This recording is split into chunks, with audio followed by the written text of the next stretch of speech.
বাংলাদেশি ইউনূস সরকারের ওপরে আর ভরসা নেই। এক চমকপ্রদ সিদ্ধান্তে আইএমএফ বাংলাদেশকে থামিয়ে দিয়েছে $800 মিলিয়ন ঋণ প্রদানে। কিন্তু কেন হঠাৎ করে এই কিস্তি স্থগিত করা হলো? এটি কি শুধু অর্থনৈতিক সিদ্ধান্ত নাকি রাজনৈতিক এক চাপের কৌশল?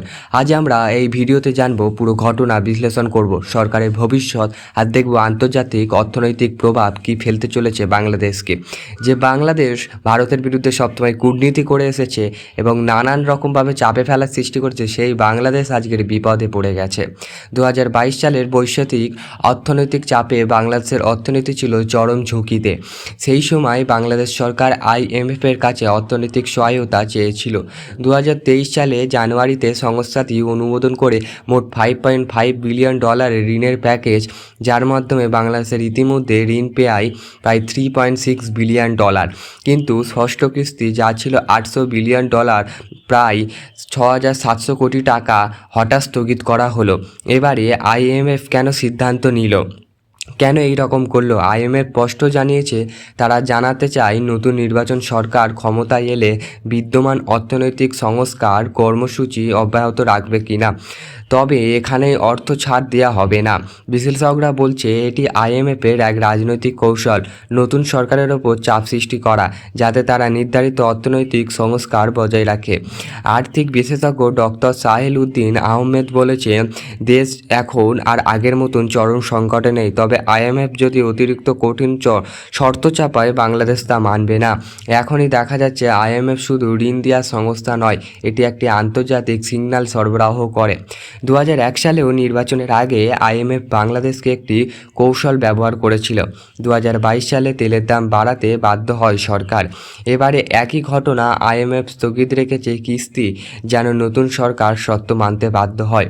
বাংলাদেশের বর্তমান অন্তর্বর্তীকালীন সরকার মোহাম্মদ ইউনূসের নেতৃত্বে আইএমএফের স্থগিত সিদ্ধান্তে নতুন চ্যালেঞ্জের মুখোমুখি। যদি কিস্তি না আসে, আন্তর্জাতিক বাজারে দেশের ক্রেডিট রেটিং, বিনিময় এবং মুদ্রার মানের প্রভাব ফেলতে পারে। অর্থনীতিবিদরা বলছে এটি শুধু অর্থ নয়, এটি রাজনৈতিক বার্তা। আইএমএফের বিশ্বের কাছে জানাচ্ছে, বাংলাদেশ এখনও তাদের নির্ধারিত সংস্কার কর্মসূচি পুরোপুরি অনুসরণ করছে না। আইএমএফের এই সিদ্ধান্ত শুধু বাংলাদেশ নয়, পুরো দক্ষিণ এশিয়ার অর্থনৈতিক প্রভাব ফেলতে পারে। বিশ্ব ব্যাংক ও আন্তর্জাতিক অর্থনীতিবিদদের মতে, ঋণ স্থগিত রাখা মানে বিদেশি বিনিয়োগকারীদের আস্থা কমানো। যদি বাংলাদেশের এই কিস্তি না পায়, আন্তর্জাতিক বাজারে ডলারের চাপ বৃদ্ধি, রপ্তানি ও প্রবাসী আয়ের প্রভাব পড়বে। চীন ও রাশিয়া ইতিমধ্যে এটিকে একটি প্যারিট্যাকটিক্যাল হস্তক্ষেপ হিসাবে দেখেছে। অর্থাৎ বাংলাদেশ এখন দাঁড়িয়ে আছে দুটি প্রভাবে বলয়ের মাঝে, একদিকে আইএমএফ ও পশ্চিমা বিশ্ব, অন্যদিকে চীন ও রাশিয়ার অর্থনৈতিক প্রস্তাব।